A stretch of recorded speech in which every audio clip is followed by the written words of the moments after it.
Seigneur, rassemble-nous dans la paix de ton amour. Seigneur, rassemble-nous dans la paix de ton amour. Nos fautes nous séparent, ta grâce nous unit, la joie de ta victoire éclaire notre nuit. Seigneur, rassemble-nous dans la paix de ton amour. Tu es notre espérance parmi nos divisions, plus haut que nos offenses s'élève ton pardon. Seigneur, rassemble-nous dans la paix de ton amour.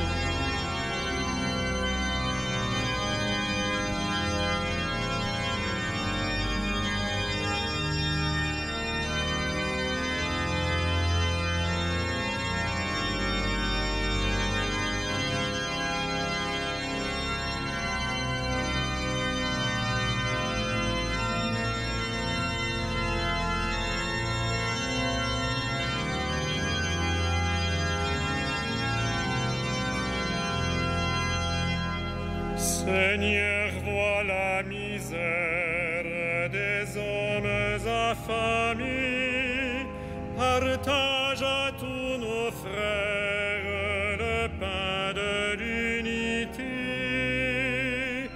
Seigneur, rassemble-nous dans la paix de ton amour. Heureux le cœur des pauvres qui cherchent l'unité, heureux dans ton royaume les frères retrouvés. Seigneur, rassemble-nous dans la paix de ton amour. Nos fautes nous séparent, ta grâce nous unit, la joie de ta victoire éclaire notre nuit. Seigneur, rassemble-nous dans la paix de ton amour.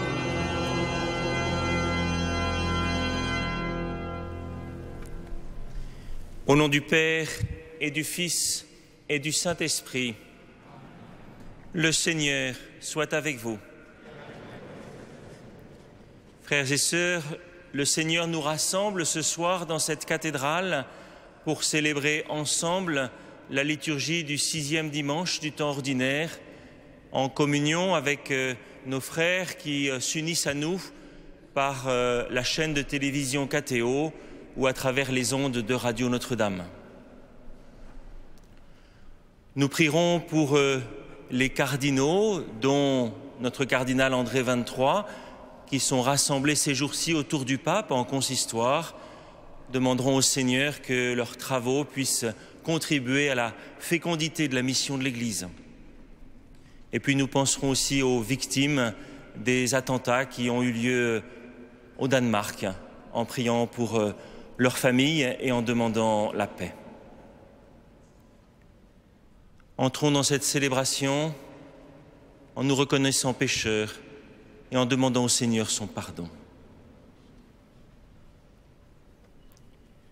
Je confesse à Dieu Tout-Puissant, je reconnais devant mes frères que j'ai péché, en pensée, en parole, par action et par omission. Oui, j'ai vraiment péché. C'est pourquoi je supplie la Vierge Marie, les anges et tous les saints, et vous aussi, mes frères, de prier pour moi, le Seigneur notre Dieu. Que Dieu Tout-Puissant nous fasse miséricorde, qu'il nous pardonne nos péchés et nous conduise à la vie éternelle. Amen.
Gloria in excelsis Deo.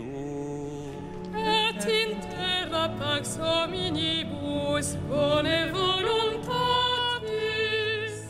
Laudamus Te. Benedicimus Te. Adoramus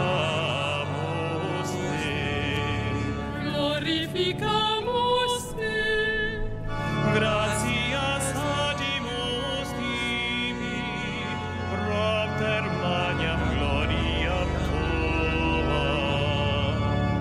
Domine Deus Rex Celestis, Deus Pater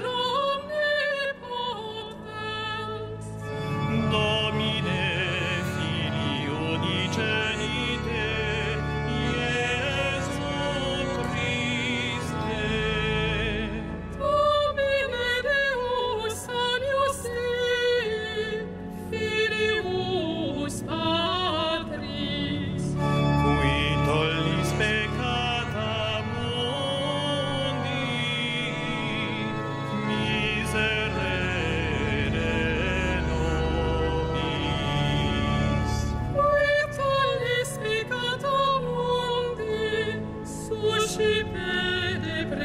salvationem nostra. Qui senes ad exteram patris, miserere nobis. Voliantus solus sanctus, Tu solus Dominus, tu solus altissimus, Iesu Christe, cum Sancto Spiritu, in gloria Dei Patris.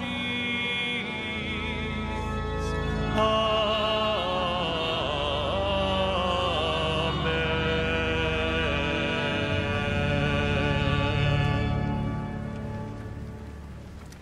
Prions le Seigneur. Dieu qui veux habiter les cœurs droits et sincères, donne-nous de vivre selon ta grâce. Alors tu pourras venir en nous pour y faire ta demeure. Par Jésus-Christ, ton Fils, notre Seigneur et notre Dieu, qui règne avec toi et le Saint-Esprit maintenant et pour les siècles des siècles.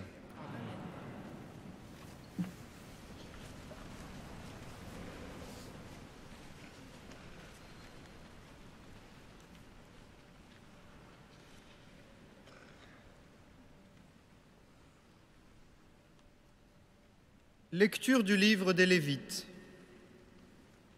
Le Seigneur parla à Moïse et à son frère Aaron et leur dit : Quand un homme aura sur la peau une tumeur, une inflammation ou une pustule qui soit une tache de lèpre, on l'amènera au prêtre Aaron ou à l'un des prêtres ses fils. Le lépreux atteint d'une tache portera des vêtements déchirés et les cheveux en désordre. Il se couvrira le haut du visage jusqu'aux lèvres, et il criera : Impur, impur. Tant qu'il gardera cette tache, il sera vraiment impur. C'est pourquoi il habitera à l'écart. Son habitation sera hors du camp. Parole du Seigneur. Nous rendons grâce à Dieu.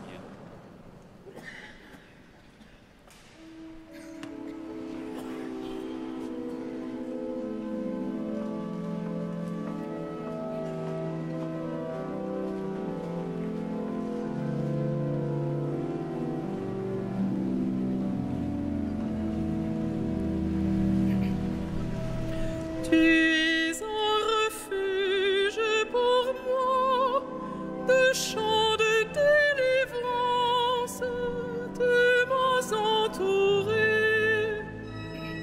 Tu es un refuge pour moi, de chants de délivrance, tu m'as entouré. Heureux l'homme dont la faute est enlevée et le péché remis. Heureux l'homme dont le Seigneur ne retient pas l'offense, dont l'esprit est sans fraude. Tu es un refuge pour moi, le chant de délivrance, tu m'as entouré. Je t'ai fait connaître ma faute, je n'ai pas caché mes torts. J'ai dit, je rendrai grâce au Seigneur en confessant mes péchés. Tu es un refuge pour moi, de chants de délivrance, tu m'as entouré. Toi, tu as enlevé l'offense de ma faute, que le Seigneur soit votre joie. Exultez, homme juste,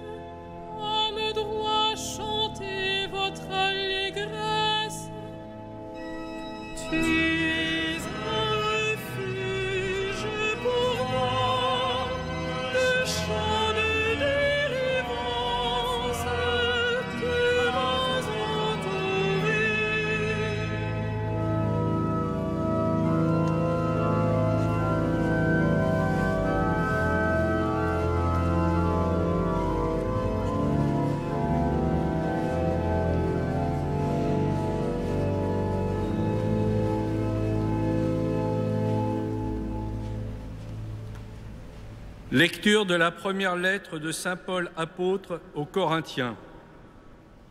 Frères, tout ce que vous faites, manger, boire ou toute autre action, faites-le pour la gloire de Dieu.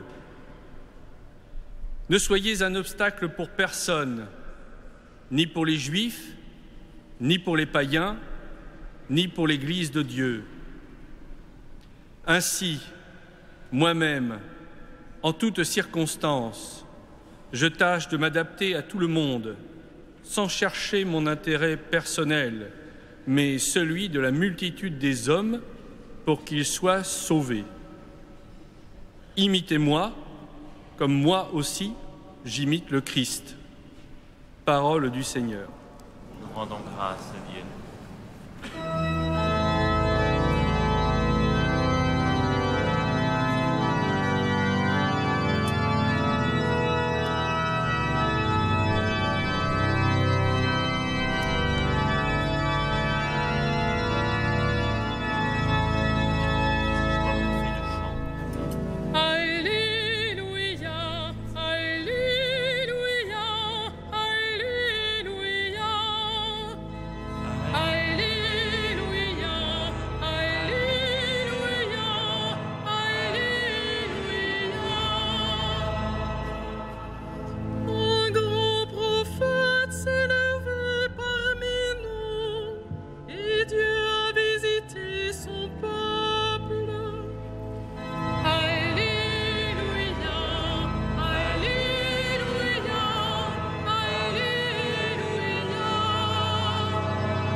Le Seigneur soit avec vous.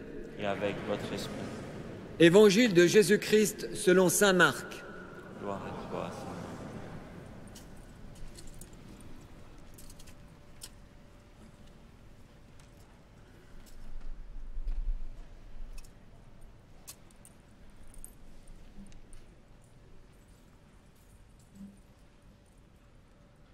En ce temps-là, un lépreux vint auprès de Jésus. Il le supplia et, tombant à ses genoux, lui dit : « Si tu le veux, tu peux me purifier. » Saisi de compassion, Jésus étendit la main, le toucha et lui dit : « Je le veux. Sois purifié. » À l'instant même, la lèpre le quitta et il fut purifié. Avec fermeté, Jésus le renvoya aussitôt en lui disant : « Attention, ne dis rien à personne, mais va te montrer au prêtre et donne pour ta purification ce que Moïse a prescrit dans la loi. Ce sera pour eux un témoignage. » Une fois parti, cet homme se mit à proclamer et à répandre la nouvelle, de sorte que Jésus ne pouvait plus entrer ouvertement dans une ville, mais restait à l'écart, dans des endroits déserts. De partout, cependant, on venait à lui. Acclamons la parole de Dieu. Louange à toi, Seigneur.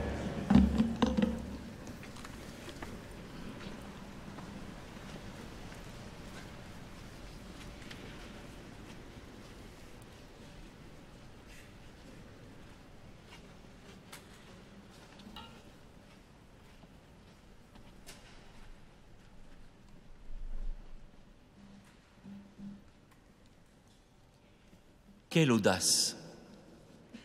Quelle audace, frères et sœurs, à cet homme ce lépreux qui sait très bien que sa condition l'oblige à se tenir impérativement à distance, eh bien, quelle audace de s'approcher ainsi de Jésus. Pourtant, lorsque 10 lépreux étaient venus demander leur guérison, ils s'étaient tenus à distance, comme le demande la loi. Mais voilà, cet homme s'approche tout près et tombe à genoux devant Jésus. Quant à Jésus, lui qui peut guérir d'une parole simplement, il pose un geste encore plus fou en posant la main sur cet homme pour le guérir et le purifier. Et il prend même le risque d'être déclaré impur. Alors, comment comprendre cette audace? L'audace du lépreux, celle de Jésus, et peut-être l'audace qui nous est demandée à nous aussi. À la lecture des évangiles, on trouve une longue série de personnages téméraires qui vont jusqu'à toucher Jésus, qu'il s'agisse de la femme hémorroïs, de Saint Jean à la Seine, ou bien des disciples à la résurrection. Mais cet homme-là, ce lépreux, est plus audacieux encore, car il doit surmonter à la fois la honte de son mal, compris comme le signe de son péché, la peur de la contagion, et puis ces interdits très précis qui pesaient sur les lépreux et qui nous ont été rappelés dans la première lecture dans le livre du Lévitique. L'audace de cet homme, c'est d'abord le signe de la solidité de sa foi. Lorsqu'il dit à Jésus « Tu peux me purifier », il affirme à la fois que Jésus a le pouvoir de guérison sur la maladie, mais aussi qu'il a le pouvoir de purification. C'est-à-dire de réintégrer cet homme, de le remettre dans une condition de pureté rituelle, avec de nouveau la possibilité de participer au culte et à la vie sociale en Israël. Alors pour cet homme, Jésus est capable de tout cela. Il est capable de purifier sans rien risquer au contact de ces lépreux, car Jésus est source de la pureté, comme Dieu lui-même. Et donc, il peut rétablir ce paria dans sa dignité de fils d'Abraham. Mais l'audace de cet homme nous révèle autre chose. Elle révèle aussi qu'il porte une grande espérance pour lui-même et aussi une grande humilité. Il dit à Jésus, « Si tu le veux ». Rien ni personne ne peut t'y contraindre. Ta liberté est souveraine et je m'y soumets entièrement, dit ainsi cet homme. Mais si telle est ta volonté, je te supplie à genoux, accorde-moi cela. Et là, nous voyons que pour cet homme, rien n'est dû de la part du Seigneur. Il dépend entièrement de la volonté de Jésus. Aussi pouvons-nous dire que son audace n'est pas présomption, mais elle est une humble soumission dans la confiance. Regardons maintenant l'audace de Jésus. Jésus qui pose la main sur cet homme et qui confirme ainsi tout ce que croyait ce lépreux, qu'il peut guérir, qu'il peut purifier. En posant la main sur cet homme, Jésus nous dit ce qu'il veut faire. Il ne veut pas se contenter de guérir tel problème ou tel besoin que nous lui soumettons. Il veut rejoindre l'homme en entier. Il veut pouvoir guérir le corps, rendre à cet homme sa santé, sa dignité, son apparence humaine. Mais il veut aussi le rétablir au milieu de la communauté d'Israël, le rendre capable d'être en communion avec ses frères pour être en communion avec Dieu. Aussi pouvons-nous comprendre que Jésus veut exercer la miséricorde divine et libérer l'homme de la dégradation du péché. Pour autant, Jésus demande encore autre chose. Il demande à cet homme de se soumettre à ce qui est prévu par la loi. Et cela va prendre une valeur pédagogique, une valeur de témoignage. Pour nous aussi, c'est important de voir cela. Il y a des grâces qui sont reçues individuellement, mais elles ne sont jamais seulement à destination de celui qui les reçoit. Elles ont une valeur pour la communauté croyante. Aussi doivent-elles servir de témoignage pour se propager et toucher les cœurs. Pourtant, ce témoignage va prendre une ampleur que Jésus n'a pas voulu. Au-delà du témoignage du fait de la guérison, il y aura la parole de cet homme qui va mettre Jésus dans une situation pesante, qui fait qu'il ne pouvait plus entrer ouvertement dans une ville, mais restait à l'écart dans les endroits déserts. Étonnant. Le lépreux ne vit plus à l'écart, mais maintenant c'est Jésus qui doit se tenir à l'écart. Sans être lui-même impur, il devient en quelque sorte le paria. Nous voyons s'accomplir cette parole du livre d'Isaïe. C'était nos souffrances qu'il portait, nos douleurs dont il était chargé. Et nous, frères et sœurs, et nous, y a-t-il une audace de disciple qui nous soit demandée? Et si oui, d'où peut venir cette audace? Regardons cet homme. Ce n'est pas en se regardant lui-même qu'il a trouvé l'audace de s'approcher de Jésus. Ce n'est pas en considérant sa condition et toutes ses conséquences qu'il pouvait trouver cet élan pour s'approcher de Jésus. Mais son regard s'est porté sur le Christ lui-même. Et en regardant le Christ, il a trouvé l'audace de s'approcher. Son regard s'est chargé d'espérance, d'une adoration confiante envers le Christ. Voilà pour nous un enseignement. Apprenons que se regarder soi-même ne donne pas l'audace, ne donne pas la confiance. Si nous nous regardons nous-mêmes avec toutes nos misères, nos péchés, sans le regard aimant du Christ, nous pouvons sombrer aussi bien dans l'orgueil que dans le remords, une culpabilité stérile, la révolte ou même la haine de soi.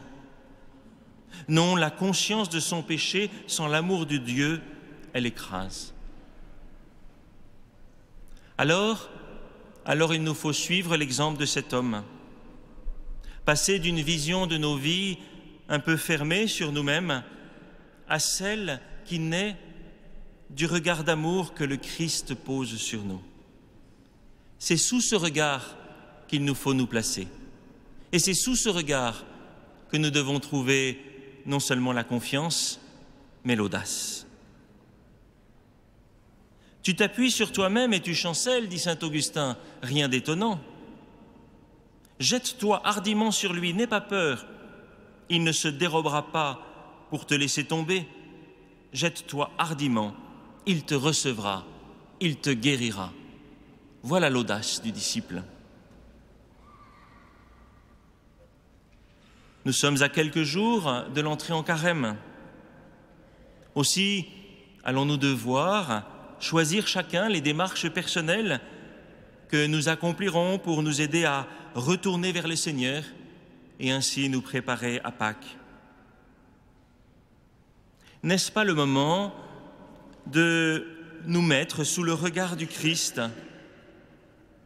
N'est-ce pas le moment de chercher sous ce regard une audace spirituelle toute neuve?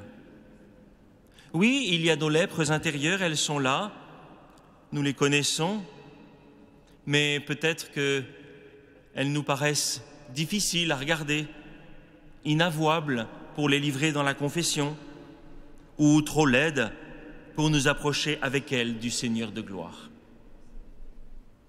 Alors pour trouver cette audace, eh bien, écoutons simplement ces conseils que donnait l'abbé Huvelin à son dirigé Charles de Foucauld, et terminons ainsi. Sentez votre misère très profonde, disait l'abbé Huvelin. Confondez-vous. Puis, perdez-vous dans la confiance en Dieu. L'amour de Dieu existe au milieu de nos misères. C'est la lumière qui nous les montre et nous les fait désavouer. Amen.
Credo in unum Deum, Patrem omnipotentem, factorem celi et terrae, visibilium omnium et invisibilium. Et in unum Dominum Iesum Christum, Filium Dei unigenitum, Et ex Patre natum ante omnia saecula. Deum de Deum et Illumine, Deum verum de Deum verum. Genitum non factum consubstantialem Patri, per quem omnia facta sunt. Qui propter nos habil est, et propter nostram salutem, descendet ex celis. Et incarnatus est de Spiritus Sancto, ex Maria Virgine, et homo factus est.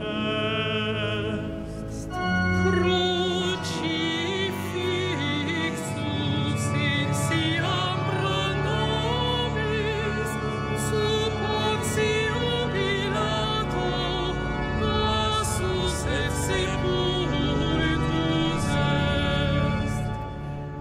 Et resurrexit tertia die, secundum Scripturas.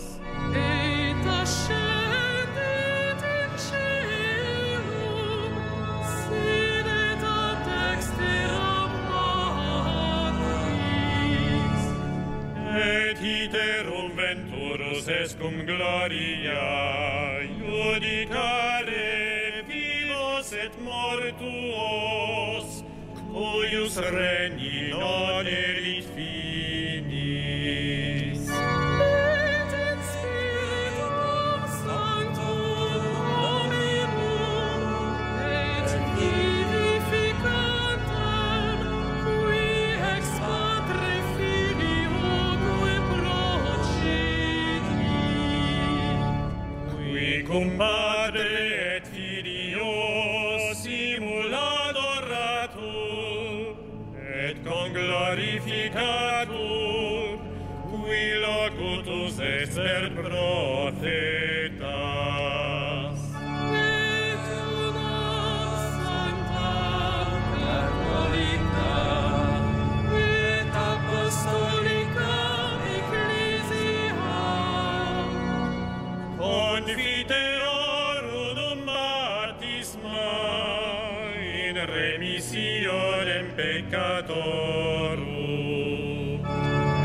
et expecto resurrectionem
Prions ensemble au moment d'offrir le sacrifice de toute l'Église.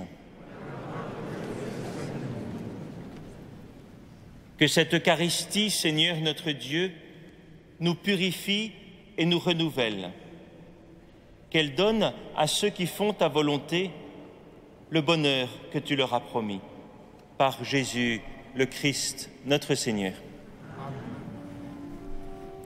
Le Seigneur soit avec vous. Et avec votre esprit. Élevons notre cœur. Nous le tournons vers le Seigneur. Rendons grâce au Seigneur notre Dieu. Cela est juste et bon. Vraiment, il est juste et bon de te rendre gloire, de t'offrir notre action de grâce toujours et en tout lieu. À toi, Père très saint, Dieu éternel et tout-puissant. Oui, nous le reconnaissons, afin de secourir tous les hommes, tu mets en œuvre ta puissance, et tu te sers de notre condition mortelle pour nous affranchir de la mort. Ainsi notre existence périssable devient un passage vers le salut par le Christ notre Seigneur. C'est par lui que les anges, assemblés devant toi, adorent ta gloire. À leur hymne de louange, laisse-nous joindre nos voix pour chanter et proclamer.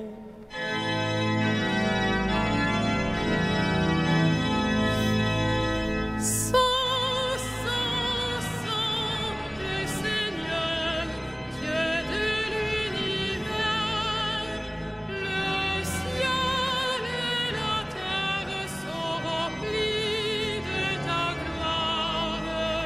Hosanna au plus haut des cieux. Béni soit celui qui vient au nom du Seigneur. Hosanna au plus haut des cieux. Tu es vraiment saint, Dieu de l'univers, et toute la création proclame ta louange. Car c'est toi qui donnes la vie, c'est toi qui sanctifies toutes choses par ton Fils, Jésus-Christ notre Seigneur, avec la puissance de l'Esprit Saint. Et tu ne cesses de rassembler ton peuple afin qu'il te présente partout dans le monde une offrande pure. C'est pourquoi nous voici rassemblés devant toi et dans la communion de toute l'Église. En ce premier jour de la semaine, nous célébrons le jour où le Christ est ressuscité d'entre les morts. Par lui que tu as élevé à ta droite, Dieu Tout-Puissant, nous te supplions de consacrer toi-même les offrandes que nous apportons. Sanctifie-les par ton Esprit, pour qu'elles deviennent le corps et le sang de ton Fils, Jésus-Christ notre Seigneur, qui nous a dit de célébrer ce mystère. La nuit même où il fut livré, il prit le pain. En te rendant grâce, il le bénit, il le rompit et le donna à ses disciples en disant : « Prenez et mangez-en tous, ceci est mon corps livré pour vous. »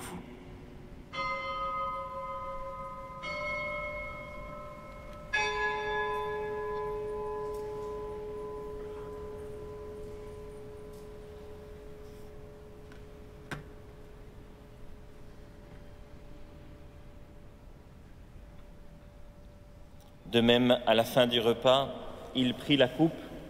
En te rendant grâce, il la bénit et la donna à ses disciples en disant : « Prenez et buvez-en tous, car ceci est la coupe de mon sang, le sang de l'alliance nouvelle et éternelle, qui sera versé pour vous et pour la multitude en rémission des péchés.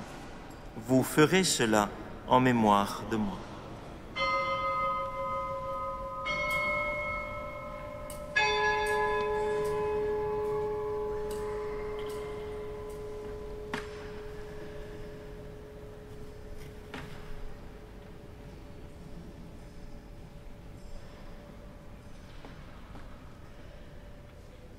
Il est grand le mystère de la foi.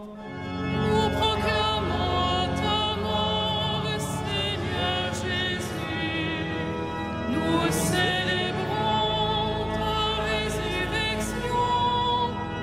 Nous attendons ta venue dans la gloire. En faisant mémoire de ton Fils, de sa passion qui nous sauve, de sa glorieuse résurrection et de son ascension dans le ciel, alors que nous attendons son dernier avènement, nous présentons cette offrande vivante et sainte pour te rendre grâce. Regarde, Seigneur, le sacrifice de ton Église et daigne y reconnaître celui de ton Fils qui nous a rétablis dans ton alliance. Quand nous serons nourris de son corps et de son sang et remplis de l'Esprit Saint, accorde-nous d'être un seul corps et un seul esprit dans le Christ.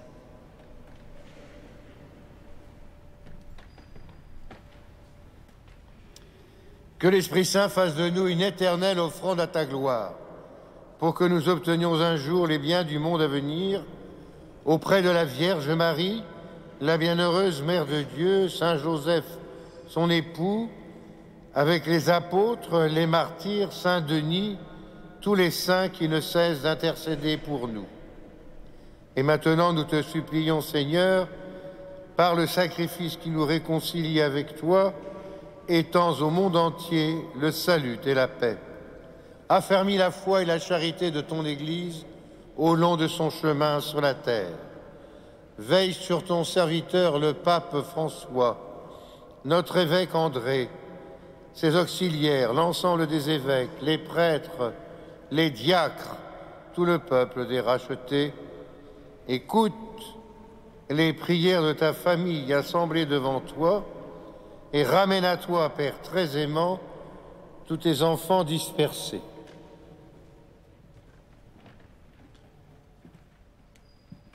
Pour nos frères défunts, pour les hommes qui ont quitté ce monde et dont tu connais la droiture, nous te prions. Reçois-les dans ton royaume où nous espérons être comblés de ta gloire, tous ensemble et pour l'éternité, par le Christ notre Seigneur, par qui tu donnes au monde toute grâce et tout bien.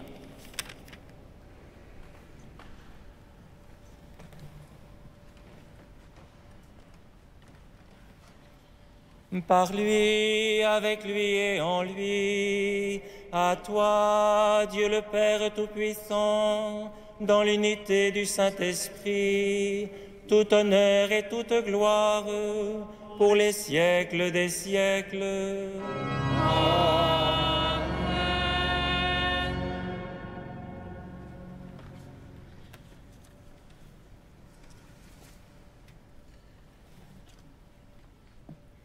Relevés et rassemblés dans la foi par le Christ, nous osons dire: Notre Père, qui es aux cieux, que ton nom soit sanctifié, que ton règne vienne, que ta volonté soit faite sur la terre comme au ciel.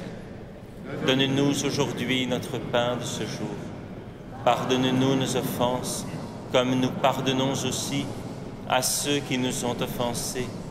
Et ne nous soumets pas à la tentation, mais délivre-nous du mal. Délivre-nous de tout mal, Seigneur, et donne la paix à notre temps. Par ta miséricorde, libère-nous du péché, rassure-nous devant les épreuves en cette vie, où nous espérons le bonheur que tu promets et l'avènement de Jésus-Christ, notre Sauveur. Car c'est à toi qu'appartiennent le règne, la puissance et la gloire pour les siècles des siècles. Seigneur Jésus-Christ, tu as dit à tes apôtres: je vous laisse la paix, je vous donne ma paix. Ne regarde pas nos péchés, mais la foi de ton Église. Pour que ta volonté s'accomplisse, donne-lui toujours cette paix et conduis-la vers l'unité parfaite, toi qui règnes pour les siècles des siècles. Amen. Que la paix du Seigneur soit toujours avec vous. Frères et sœurs, dans la charité du Christ, donnez-vous la paix. La paix du Christ.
Heureux les invités au repas du Seigneur. Voici l'agneau de Dieu qui enlève le péché du monde. Seigneur, je ne suis pas digne de te recevoir, mais dis seulement une parole et je serai guéri.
Frères et sœurs bien-aimés, quelques informations pour ces temps que nous vivons. Tout d'abord, il ne vous a pas échappé, évidemment, que mercredi prochain, nous entrions en carême.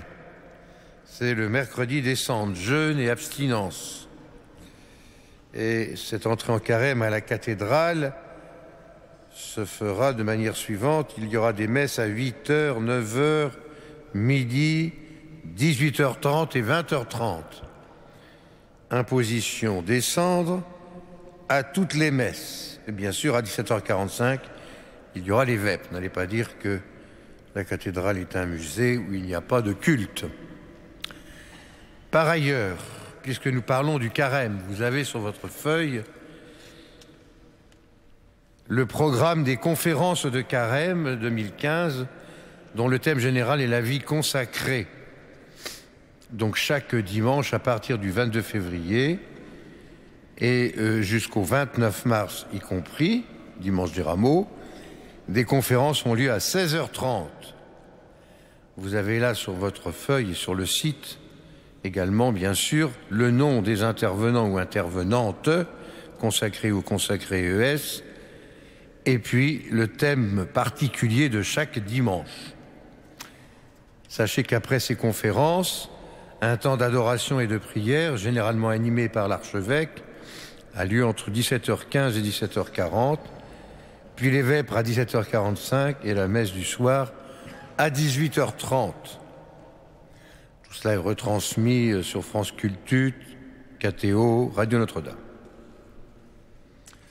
Par ailleurs, nous avons appris avec joie que 4 évêques de France nous représenteraient au synode sur la famille, le deuxième version, je dirais, deuxième versant plus exactement, outre notre archevêque, si j'ose dire, les pères Monseigneur Pontier, Monseigneur Brunin et Monseigneur Jams. Nous pourrons prier aussi pour le succès de la préparation de cette deuxième session synodale, qui aura lieu en octobre. Et puis un concert à Notre-Dame le mardi 17 février à 20h30, Bach et le chant grégorien. Vous pouvez prendre des places à l'accueil. Enfin, je vous rappelle que le vendredi 20 février à 15h aura lieu la vénération de la couronne d'épines comme tous les vendredis de carême et que le soir, nous aurons une ostension simple les vendredis de carême après la messe du soir. Enfin, le 21 février, notre archevêque appellera 400 catéchumènes de manière décisive en vue de leur prochain baptême. Ce sont des adultes qui seront baptisés à Pâques. Nous prierons pour eux, mais en conséquence de ces deux célébrations, il n'y aura pas de messe ni à 9h, ni à midi, ni de vêpres à 17h45. Voilà, alors par ailleurs, c'est la dernière fois que je vous parle de l'appel du denier de l'Église. Mais cette fois-ci, je vous ai mis un petit schéma qui montre les progressions de 2003 à 2014. La courbe monte, je vous en remercie beaucoup.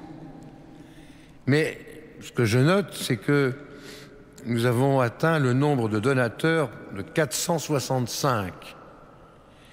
465 donateurs, c'est certainement beaucoup plus que l'année dernière, mais quand même, quand on sait qu'il y a 3500, 4000 personnes qui passent chaque dimanche à la cathédrale, nous avons encore un peu de marge avant que l'ensemble des personnes qui passent ici puissent être donateurs du denier de l'Église. Donc, vous m'avez compris, merci de rejoindre tous ceux qui ont déjà donné, ceux qui vont donner, et ceux qui donneront pour ce denier si important pour tout le monde.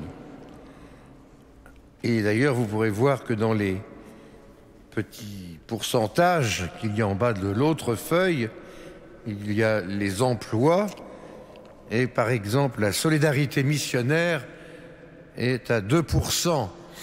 Or, il y a beaucoup de communautés chrétiennes, Monseigneur Zaché pourrait le dire, dans le diocèse même, et de paroisses qui ont besoin de nous pour vivre tout simplement, et 2%, on pourrait faire mieux. De même, la contribution aux charges diocésaines, 12%. 12%, c'est bien, mais on pourrait aussi faire mieux. Ainsi de suite. Donc, ce n'est pas les prêts qui coûtent cher, 3%. Ça ne pèse pas trop sur le budget. Mais par contre, le salaire du personnel et les charges, on est à 31%. Et les frais de fonctionnement à 37%. Donc vous voyez qu'on a vraiment besoin que vous soyez généreux. Là, d'ailleurs, comme dans les quêtes et dans les offrandes des cierges, je vous rappelle que quand on met une pièce de 10 centimes dans la quête ou bien un trombone, c'est qu'on n'a pas très bien compris ce que veut dire la participation active d'un chrétien actif au sein de son Église.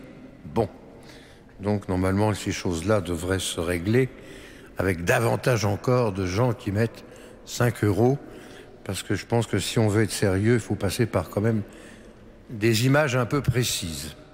Donc merci de tout cela, et puis nous pourrons comme ça terminer dans la joie notre prière avec Monseigneur Zachier, donc vicaire général du diocèse de Paris. Nous mettons debout.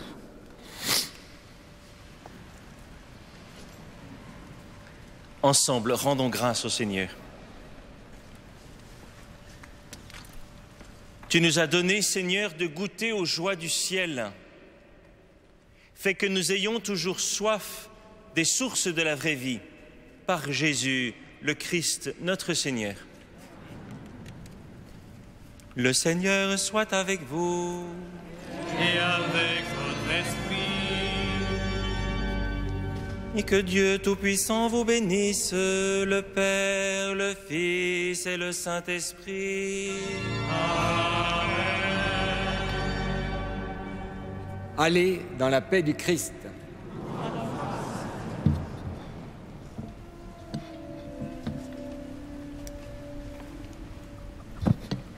Ave Regina Celorum.